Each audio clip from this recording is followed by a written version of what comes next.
వేల మందిని ప్రొఫెషనల్స్ గా మార్చిన ఇనోమాటిక్స్ తో మీరు కూడా మీ డ్రీమ్ కెరియర్ ని ఇప్పుడే స్టార్ట్ చేయండి.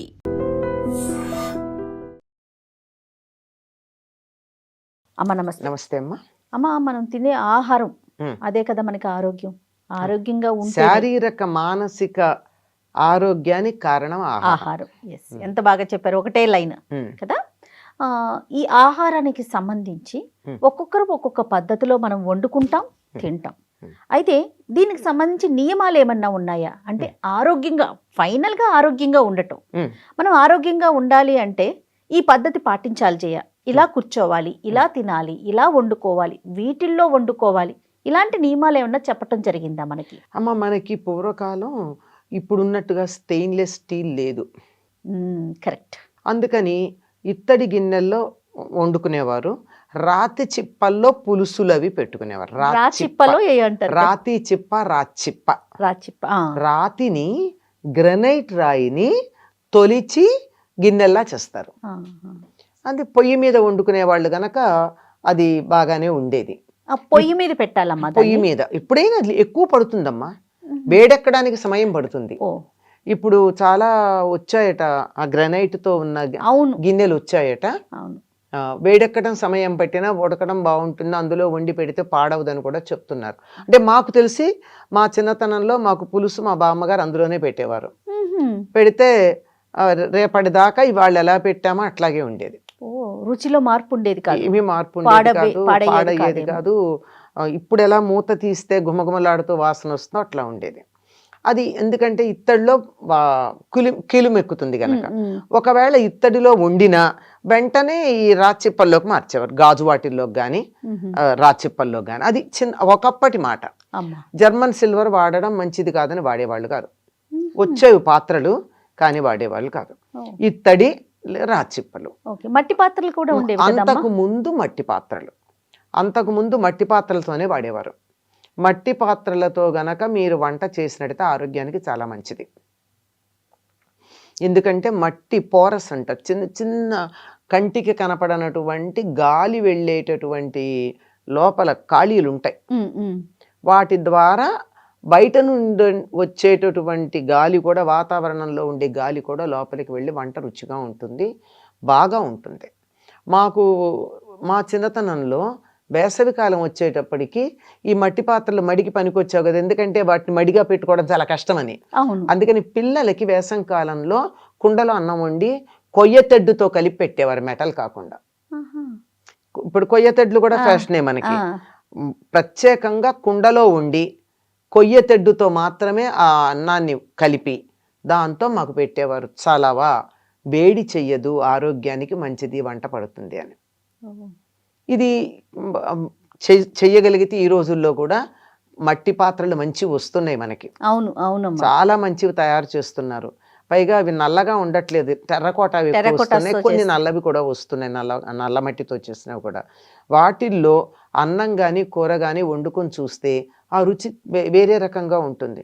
అయితే కొంచెం గ్యాస్ ఎక్కువ అవుతుంది, ఆరోగ్యం కన్నా ఎక్కువ. అంతే కదమ్మా. హాస్పిటల్ కి లక్షలు పోసే కన్నా కొంచెం గ్యాస్ సిలిండర్ కి ఎక్కువ పెడితే నష్టమేం లేదు. ఇప్పుడు ఎలాంటి ఫ్యాషన్ వచ్చిందంటేనమ్మా, జస్ట్ ఒక కుండ కొనుక్కోవటం, నైట్ అన్నం పెట్టుకొని కొంచెం పాలు పోసి తోడు వేసుకొని ఉదయాన్నే తినటం, దాని వరకే వాడుతున్నాం తప్ప కూరలకి, అన్నానికి, మిగతా వాటికి ఇప్పుడు అది కూడా నయమేనా? అంతవరకు అన్నా నయమేనమ్మా.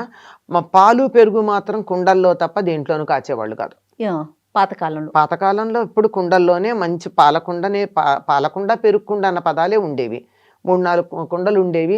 పాలు కాచేది వాళ్ళు ఒక దాంతో తోడు పెట్టేవారు. తోడు పెట్టిన తర్వాత దాన్ని మళ్ళీ ఇంకొక కుండలోకి తీసి మజ్జిగ చేసి దీన్ని కడుక్కుని మళ్ళీ వాడుకోవడం, అట్లా 4-5 కుండలు ఉండేవి. దాంట్లో కనుక ఉన్నట్టయితే తొందరగా పులవవు కూడా. తొందరగా పులవు, మజ్జిగ బాగుంటాయి, కుండల్లోనే ఉంటాయి, చల్లగా ఉంటాయి. అందులోనూ పొయ్యి మీద పెట్టకపోతే మాత్రం చల్లగా ఉంటాయి. ఒక్కసారి గనక వేడెక్కిందనుకోండి కుండ, దాంట్లో చల్లబరిచే లక్షణం తగ్గుతుంది. అందుకని నీళ్ల కుండలు మనకి పొయ్యి మీద పెట్టరు. అలాగే మజ్జిగ వాడుకునే కుండలు పొయ్యి మీద పెట్టకుండా మజ్జిగ చేసి అందులో పెట్టుకుంటారు. వేసవి కాలంలో ఎప్పుడు చూసినా చల్లగా హాయిగా ఉంటాయి, మన దీంట్లో నీళ్ల కూజాల్లో ఉన్నట్టు. కనుక ఈ రకంగా వాడేది ఆరోగ్యానికి మంచిది. కానీ ప్రస్తుత కాలంలో కుండలు వాడడం, కుండల్లో వండడం అంత ఓపిక తీరిక ఎక్కడుందమ్మా? అందుచేత కనీసం ఇత్తడి. కంచు వాడచ్చు కానీ కంచు టపీమని పగులుతుంది, కంచు కూడా కిలిమెక్కుతుంది త్వరగా. ఆహా. బ్రేకబుల్ కంచు. అవునమ్మా. మంచి కంచు అయితే, కానీ చాలా ఖరీదు, మామూలు ఖరీదుతో ఖరీదా. కూడుకున్నది. ఇత్తడి గిన్నెలు బరువు కూడా వాడుకోవచ్చు. ఉంటాయి కదమ్మా బరువు. కంచు పాత్రలు. చాలా ఆ. ఇత్తడి గిన్నెలు వాడుకోవచ్చు. ఉమ్. ఇత్తడి గిన్నెల్లో అన్నీ చేసుకున్నా ఈ రోజుల్లో మరి పులుసు కూరలు లాంటివి అందులో గనక చేసినట్టయితే కిలిమెక్కుతాయి గనక యువతల గాజు పాత్ర అందుబాటులో ఉన్నాయి కనుక గాజు పాత్రల్లో పెట్టుకోండి, నష్టమేం లేదు. పూర్వం కూడా జాడీలతో చేసిన రాచిప్పలు ఉండేవి గిన్నెలు. అవునవును అవును. గిన్నెలు ఈ జాడీ మెటీరియల్ ఉందే, ఆ. ఆ గిన్నెల సెట్ ఉండేవి మాకు. ఆహా. ఆ గిన్నెల్లో వండినవన్నీ అందులోకి మార్చుకునేవాళ్ళం. ఓకే. అట్లా ఆ. ఆ విధంగా పోర్సిలిన్ అంటున్నాం ఇప్పుడు దాన్ని. ఆ. ఆ పోర్సిలిన్ గిన్నెల్లో కానీ గాజు వాటిల్లో కానీ మార్చుకోవచ్చు. ఓకే. ఇది ఆరోగ్యానికి మంచిదమ్మా. అమ్మా. జర్మన్ సిల్వర్ వాడద్దు, వంటకి ఆరోగ్యానికి మంచిది మంచిది కాదు. అనేక రకాల అనారోగ్యాలు ఉన్నాయి. మరి కుక్కర్లు ఉన్నాయి కదా, కుక్కర్ వాడండి, కానీ లోపల ఇత్తడి గిన్నె కానీ స్టీల్ గిన్నె కానీ పెట్టి వాడండి. కుక్కర్లో డైరెక్ట్గా ఎందుకు వండుతారు? పైగా కుక్కర్లో వండితే ఒక మాట చెప్తారు, గిన్నె హిందీలో చాలా బాగా చెప్తారు, పక్తా నహి ఫర్తా అన్నారు. అంటే ఉడకదు, పగులుతుంది. పగులుతుంది. అందువల్ల దానికన్నా మనం మామూలుగా వండుకోవచ్చు. లేదు నేను పొయ్యి మీద పెట్టి పనిలో ఉంటాను, నేను మర్చిపోతాను, 100 పనులు కదా ఈ రోజుల్లో ఆడవాళ్ళకి, అంచేత మర్చిపోతానేమో అనుకుంటే ఎలక్ట్రిక్ కుక్కర్లో డైరెక్ట్గా కాకుండా గిన్నెల్లో పెట్టి పెట్టండి. అప్పుడేమవుతుంది, ఎలక్ట్రిక్ కుక్కర్లో ఎయిర్ టైట్ పెట్టం కదా. అవునమ్మా. ప్రెషర్ చెయ్యం దాన్ని. ఈ ప్రెషర్ కుక్కర్లో తిని తిని మనకి ప్రెషర్ పెరుగుతోంది. కరెక్ట్ అమ్మా. అందుకని ఇప్పుడు బయట వాతావరణంలో నుంచి వచ్చే వాయువుతో కలిసి వండినటువంటి అన్నానికి ఆరోగ్యం ఉంది, బయట గాలి కనుక. మామూలు ఎలక్ట్రిక్ కుక్కర్ పెట్టామనుకోండి, దాంట్లో ఈ ప్రెషర్ లేదు, మూత మామూలుగానే ఉంటుంది, అడుగు నుంచి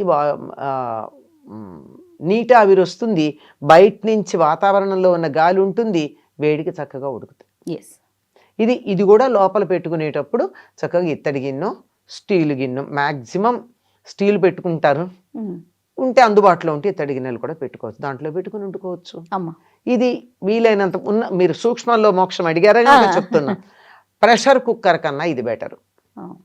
దీనివల్ల వాతావరణంలో ఉన్న వాయువుతో సంయోజనం చెందడం జరుగుతుంది కనుక మంచిది అవుతుంది. అమ్మా, ఇదివరకు రోజుల్లో ఎప్పటికప్పుడు అంటే ఏ పూటకి ఆ పూట వండుకొని తినేవారా? అవును. లేదంటే ఎట్లా ఉదయం వండేసుకొని మధ్యాహ్నం రాత్రి అట్లా లేదమ్మా, ఏ పూట కాపోతే తినేవారు. పిల్లలకి మాత్రమే రాత్రి వండినటువంటి అన్నం ఉంటే దాన్ని పొద్దున పూట చద్దన్నంగా పెట్టేవాళ్ళు.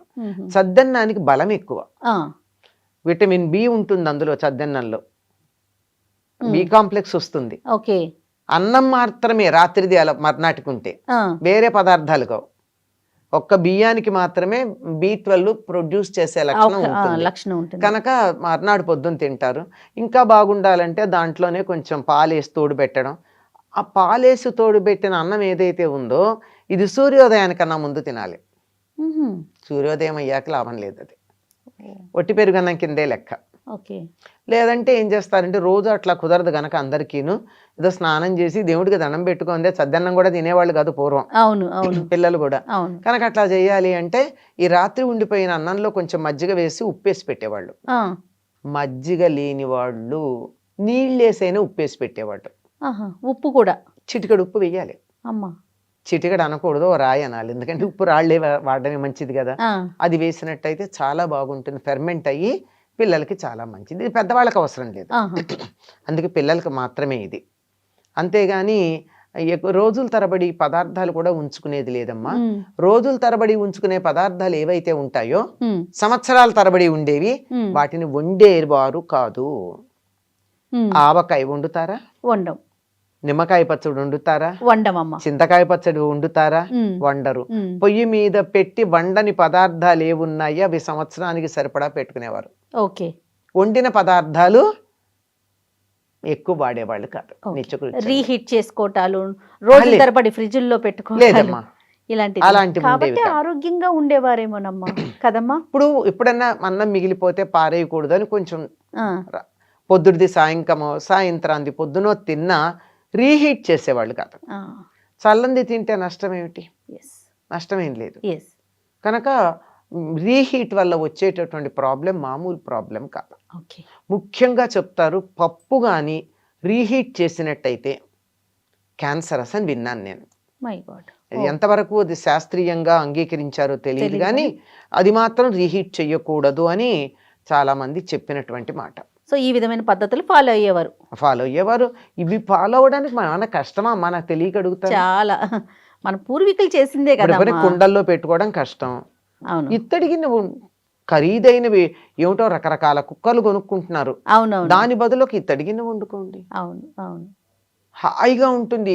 నేను గమనించినట్టు ఏమిటంటే కుక్కర్లో కన్నా బాగా ఉడుకుతోంది అన్నం, చాలా రుచిగా ఉంటుంది విడిగా వండితే కుక్కర్లో అన్నం కన్నా.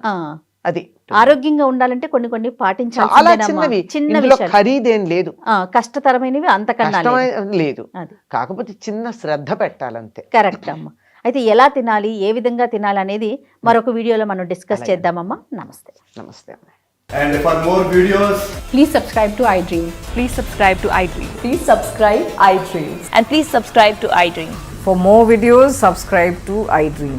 please like, share and subscribe to the channel. Congratulations, iDream. Subscribe to iDream. Subscribe to iDream. So subscribe to iDream Media. iDream ki iDream team andarki huge congratulations. Please subscribe iDream Media.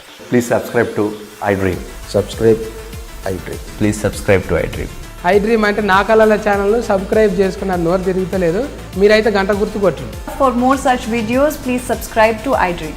Subscribe to iDream. Please subscribe to iDream. Please subscribe iDream Media. Please do subscribe to iDream. Please subscribe to iDream Media. For best entertainment and information, please subscribe iDream. And don't forget to subscribe to iDream.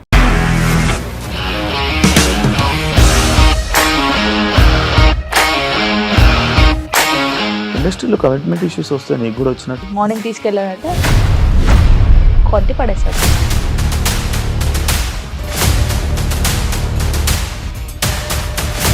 ఒక్కళ్ళు కూడా చూడలేదు ఈ cinema అని చెప్పడానికి కూడా చాలా ధైర్యం కావాలి. అది నిజం కదా, దాంట్లో ధైర్యం ఏంటి? ఇది నెక్స్ట్ డే ప్లేట్ మార్చేస్తే తప్పు కదా. As of now, we are comfortable this అని నేను అనుకుంటున్నాను. రష్మిక గారిది మీది ఒకే ఊరు అంట కదా.